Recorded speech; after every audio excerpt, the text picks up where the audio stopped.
นี้น้องๆขอเพลงที่สื่อถึงความรักให้กับเจ้าสาวสักหนึ่งบทเพลง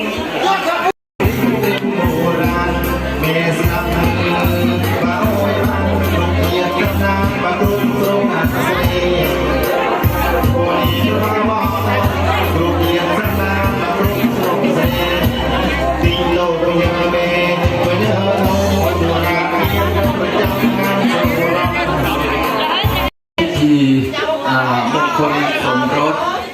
ให้กับ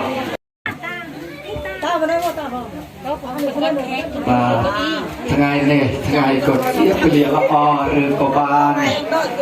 เดินเชิญค่ะตาคุณแม่พิรุณคงสกุลบาทจัดงานมงคลสมรสออยโบนเจ้ากันยืมเพื่อจะน้องก็นำบานเซน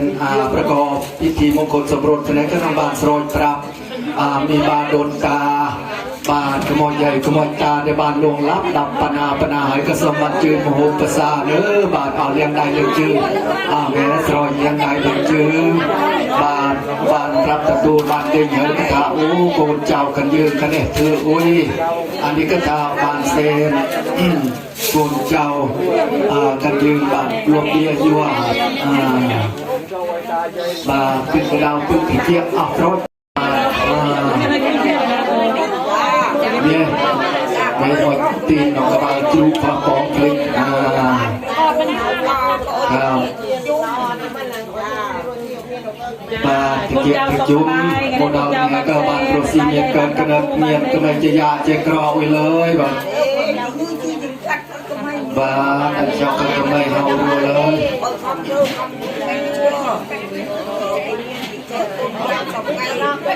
ก็จะคุยตลอดเหรอปาดอาทิตย์มานองนี่ประมาณดองเลยนี่ประมาณดองเลยเมย์มาใบดองสุดท้ายกับตัวจนก็มุนมองบาดเปรย์ขนองตลอดนี่ก็อดปวดเจ้ากันยืมบาดดูสีเนี่ยเกิดกระเมียนก็ไม่จะยากจะกรอบเลยครับเป็นยังไงความเรียนมันสนามตีน้องกับครูจมูกกันเป็นตัว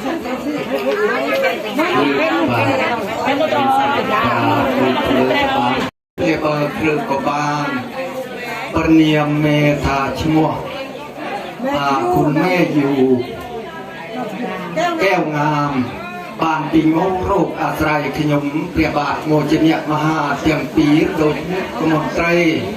เนียมหาเตียงใบโดยซีนาอมาใบปัวตรวจฉบับใบปัวตรวจมาลูเปียใบปัวตรวจสาเสนำโมจิมุกสมสู้มนไตรเนียงไตรกัลยาเนียงเนวสัตสาลอเจียเนียงเนียนากอจะเจาะนากนะเฮยริจิตีบาดเราเชียร์ละอให้เนาะบาดอาจจะกินโอยเมคันเอาเหกันเราโอสูดคำนี้เอาการสระเสร็จเนาะเราเชียร์ละอสัตว์ซอละช่วงทีนี้ช่วงทีนี้อีกทีช่วงทีนี้ติดทุกได้สิเนี่ยบ้านโอเคเราเกี่ยวเรื่อยนับลืมผม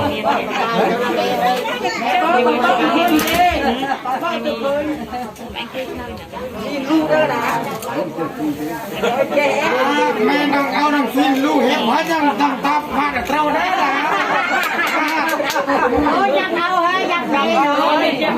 เราจะดูเฮ้ยต้องขึ้นจะเล่นหอบมือเอาอันนี้เขาเอ้ยเอาอันนี้เขาเอ้ยชั่วปาดอัดชั่วอันนี้เขาเอ้ยเอานิสลาเอาจังจะมีมใจกันนะครับบ้านทำกันก่อน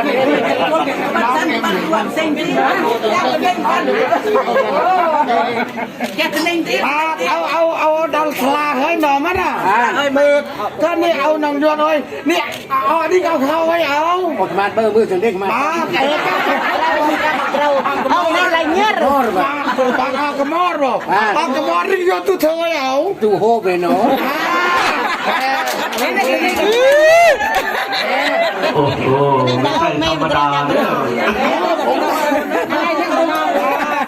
อันนี้ยาวไว้อ่ะนี่เนี่ยนี่เขาไว้นี่ กระโดดนี่สิบ้าตะพ่วงเธอ โอ้โหเอาคำของมันเลือกสายนะ นี่สเลเรียบบ้านหรือสเล เอาเรียบต่อยบ้านในมันเสน่ห์เจ็บไปเจริญ บ้านเจ้าเธอซีรัวซีเลียนบ้านเกือบตะกองคดีว่ารัวซีเลียนบ้านต้องรีบหมดรัวเล่นเลยเลียนกระบวนเบิดเลียนบ้าน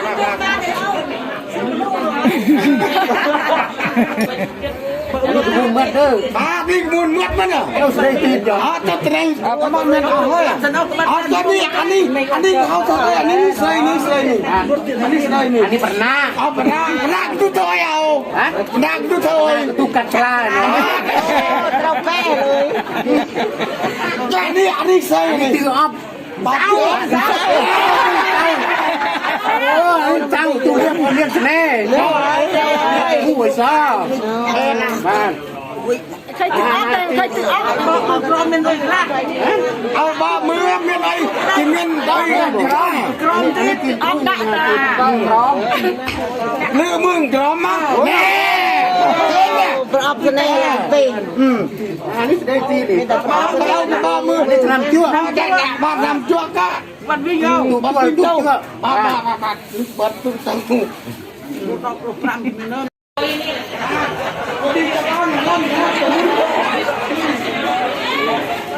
กำลังบินเม็ดเย็นน้อย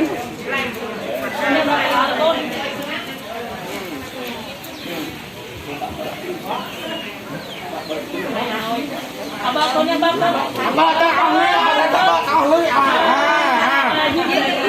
ยิ้มใจกันหน่อย ไม่ทำเป็นมุกเลยทำเป็นมุกเลยอย่ามาหน้าหน่อย คนไหนคุยหนังร้องเลยกันโจ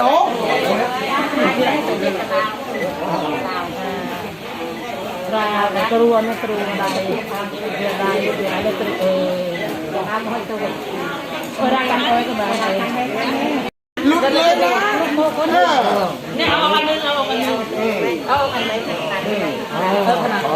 จังเวลาแล้วเนี่ยนะคนกิน เนี่ยจับไปรอได้เนี่ยจับเนี่ยนั่นแต่จะเล่นในเพลงอยู่ตอนนั้นด้วยนะ นี่จอย ดังนั้นคือดังนั้นเรา เหยียบน้องเลยนี่ที่ร้านเนี่ยมันนัดนกขาหน่อยนกเป็นกระปุกล้างข้างนึงเลี้ยงขาเลยเลี้ยงอ่อนเลี้ยงอ่อนล้างให้จับเลี้ยงอ่อนเลี้ยงเป็นมือเลยจะมา นั่นเป็น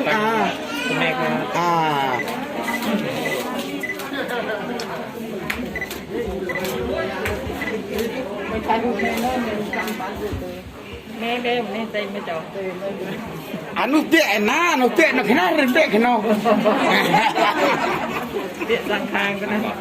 ได้กันโลกตู้ น้ำ จะสั่งเลยเจ้าบ่าวครับเจ้าบ่าวดีครับเจ้าบ่าวยิ้มแล้วครับ ยิ้มแห่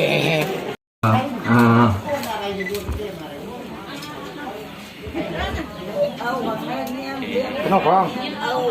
นกกระหวางอะไรกระหวา โอ้ ง ไม่นี่เอาครับผู้วันเกิดกล้าบุปการีอักกราบคอยยันแต่ความสุขความจำเริญเอาโอยปวดกนเจ้าพอเป็นตมุกตัวสีเนี่ยเกิดกระเนิดเมียนคุณตาครับครับโต โอ้ย โต คุณแม่ ผู้ประกาศ คุณแม่ ผู้ชาย คุณแม่ของฝ่ายเจ้าบ่าวนะครับครับ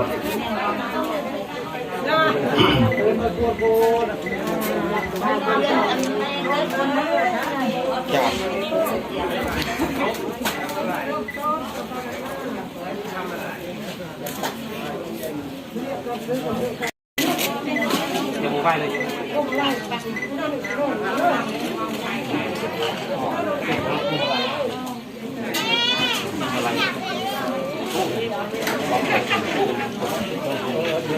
สั่งไม่ได้ครับ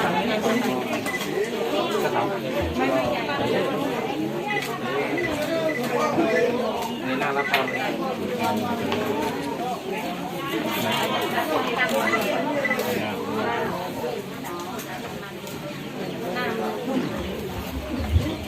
บาทอันนี้ก็สมจืนเอากำนันบาทสับเป็นหลานโปรดเราก็ครับทางนั้นก็ได้ มองกล้องเลยเจ้าบ่าวยิ้มเลยโอเค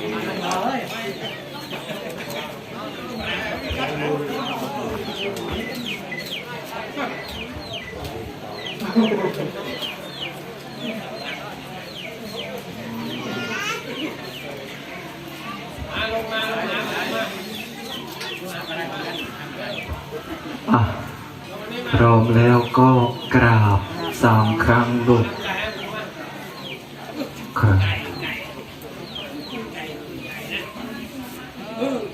ช่วยดลบันดาลให้มีกำลังกายกำลังใจและกำลังปัญญาอันเข้มแข็งสมบูรณ์ดี